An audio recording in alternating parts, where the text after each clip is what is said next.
Well, I cannot remember the last time that we had this much weather to talk about. Hey guys, I'm meteorologist Dylan Robichaud. It is Saturday, February 15th, 2025, and we are lit up right now with watches and warnings here across the Tennessee Valley, the Ohio Valley, and parts of the Northeast. We're going to start off right now with one system that is going to be bringing some flooding rainfall to parts of Kentucky and parts of northern Tennessee, southern Ohio, and West Virginia today. This same storm that is about to bring flooding rainfall to parts of the Ohio and Tennessee valleys will then bring snow to parts of northern New England and an ice storm to parts of New England as well. So we'll talk about the rain first and then talk about that potential snow threat. All right, take a look at the flooding here. This is today and tonight. It is very rare, especially in the month of February, to get this high of a risk of flooding across parts of western Kentucky and Tennessee. I mean, we are talking a high threat of flooding. And let's talk about how much rainfall we could possibly be looking at here. And look at this. Parts of Kentucky, we're talking 4, maybe isolated pockets of 5 inches of rainfall. Think about that for a minute. I mean, that is a lot of rain.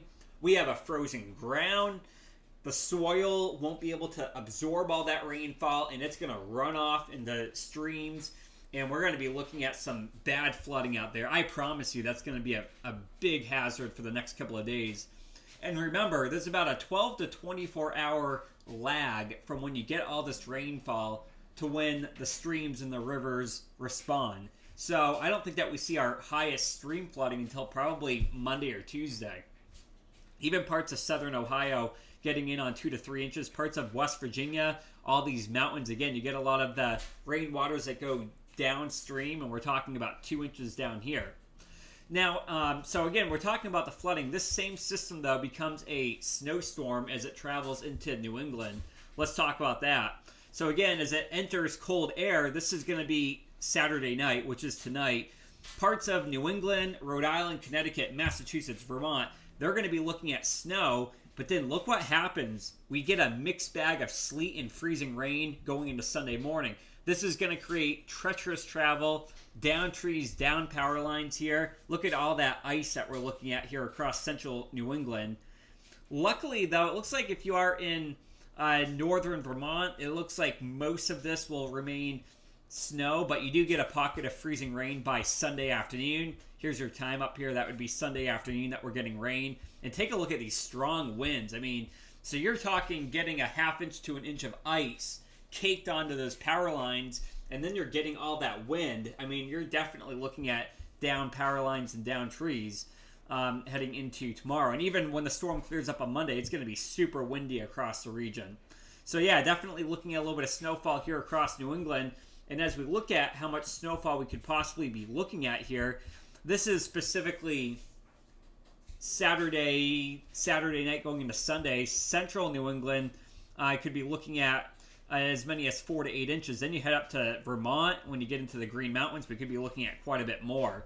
And again, a lot of this snowfall is about to occur early Sunday morning. So you get the snowfall, and then you get that layer of ice on top of it. It's going to make for a kind of nasty scenario. So this right here is for Boston. Take a look here at the snowfall here. A few inches on Sunday. And then we're talking the possibility of a bigger storm maybe around the Thursday to Friday time frame. And this one could actually be more impressive. You see here, this is what we call an ensemble. You take the model, you run it 50 times, and like 47 out of 50 model runs are pretty much in agreement that we could be looking at a sizable storm Thursday night going into Friday. So as we go ahead right now and take a look at that, or let's take a look at the ice. This is going to be freezing rain here, because I want to talk a bit about how much ice we could be looking at Sunday going into Monday, and then we'll talk about that Thursday storm. I mean, man, you're talking, what is that, 4/10 of an inch of ice? That's definitely enough to bring down some trees and power lines. And then let's see how much agreement we have. That was the GFS model. Our European model is even more aggressive on the ice. And again, a lot of this ice would occur Sunday morning. So take a look at this. Again, both models agreeing half inch of ice. That is definitely enough to bring down trees and power lines. as we take a closer look at snowfall here, I do want to give you a look at how much snowfall we could be looking at when all is said and done. And again, by the end of the day on Sunday, southern New England, not that impressive, maybe 3 to 4 inches, but northern New England, ski country, we're talking 9 or 10 inches here. And we're getting some decent agreement as we look at the GFS model. Again, areas in ski country easily looking at a foot of snow. Southern New England looking at 4 inches. Of course, a lot of the snow that you get is going to be kind of gross and crusty and nasty tomorrow because you're going to get that layer of ice on top of it. All right, let's talk about that late week storm. I want to touch on that really quickly. So again, here's your Sunday storm. Yeah, that looks awful. Monday, Tuesday, and Wednesday are pretty uneventful. And then here's a look at Wednesday night. This is midnight on Thursday morning.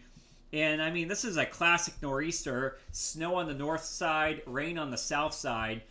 This was our model run that came in here several hours ago. The latest run, though, has taken it a little bit further offshore. So here's a look at the run that came on through this morning at around 6 a.m. And then here's a look at the run that came through last night at midnight. And that one has it closer. The latest run has it a little bit further away by about 100 miles. So right now it is trending a little bit further offshore, but keep in mind we're still 6 days away, so things probably will change. Let's take a look at our global model here. And again, pretty good agreement between the GFS and the Euro that there will be a coastal storm this week. Again, details are still unclear, but both of our most relied upon weather models are taking most of the snowfall offshore. If this does move a little bit further to shore, we could be looking at some very good snowfall here across parts of New England. So we'll keep you posted on that. We still got 5 or 6 days, so a lot can and will change between now and then.